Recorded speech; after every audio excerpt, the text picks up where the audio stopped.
Donc ce que je constate ici, et puis plus généralement depuis quelque temps, effectivement, c'est que la question du changement climatique et de l'érosion de la biodiversité à côté sont devenues deux questions enfin, dans toutes les têtes.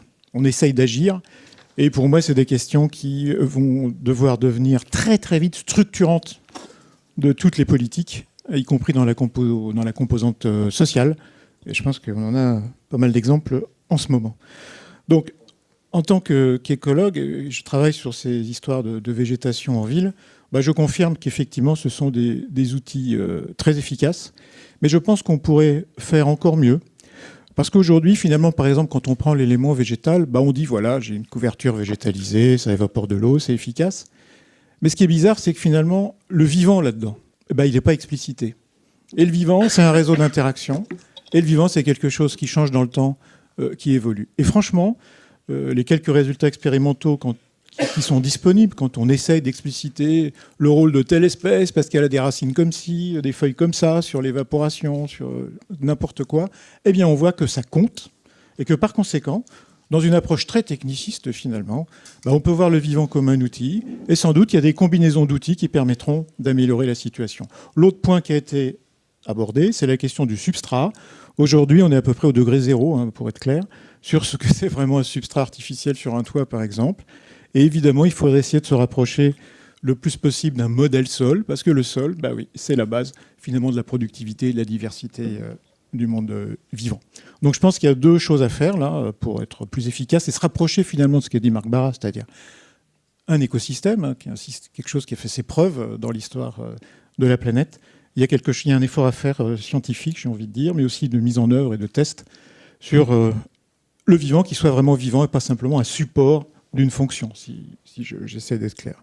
Alors après, la biodiversité en tant que telle, ça a été dit, c'est un problème absolument lié au climat et absolument urgent. Le premier ennemi de la biodiversité encore aujourd'hui, le climat est en train d'en rajouter une couche, mais le premier ennemi, c'est la perte des habitats, c'est la perte de surface. Rappelons que l'artificialisation des sols aujourd'hui se fait toujours à un niveau élevé. Si je ne me trompe pas, mais quelqu'un pourra me corriger, je crois que c'est 0,8% de la surface du territoire en gros en annuel, donc c'est absolument énorme.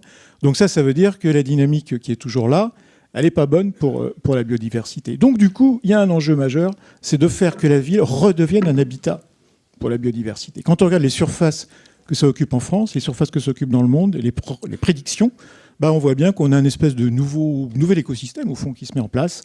Et donc, on peut mettre le vivant comme un enjeu, comme une infrastructure, ça a été dit, parce que tout simplement, c'est une manière de reconquérir de la place pour la biodiversité.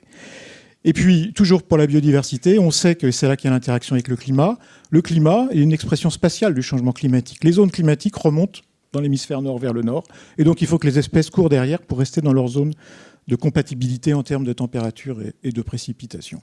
Donc il faut aussi que la ville soit un habitat, je l'ai dit, mais surtout aussi qu'elle soit perméable à la biodiversité pour permettre ces migrations qui deviennent la clé pour beaucoup d'espèces de la survie dans le cadre du changement climatique. Et puis le dernier point qui me paraît important sur la biodiversité et le retour de la nature en ville d'une manière générale, c'est qu'on est dans un grand paradoxe. Aujourd'hui, tout le monde est d'accord à peu près tout le monde est d'accord pour dire qu'il faut reconstruire une compatibilité entre les dynamiques sociales, économiques, culturelles, et puis les dynamiques de la biodiversité. Et la plus grande partie des gens, maintenant, vivent en ville. Donc on n'a plus ce contact. Certains ont théorisé ça derrière le concept d'extinction de l'expérience. Et donc la nature en ville, de ce point de vue-là, ça va être le seul contact qu'on aura concret avec la nature pour comprendre ce que c'est la nature et pour construire ce nouveau développement. Donc la qualité de la nature qu'on va mettre en ville est extrêmement importante. Ça serait grave de tomber dans une espèce d'ersatz de nature. Il faut réapprendre à vivre avec la nature telle qu'elle est, avec beaucoup d'avantages, parfois quelques inconvénients. Oui, il va falloir faire avec, sinon on n'arrivera pas à réellement reconstruire sur un plan culturel cette reconnexion entre l'homme et la nature. Et cette reconnexion, c'est clairement un point clé de la transition écologique et solidaire, mais de la transition écologique.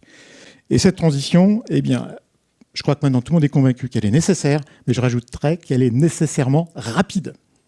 Et donc, il faut faire des choses rapidement, très vite sur la dimension sociale notamment.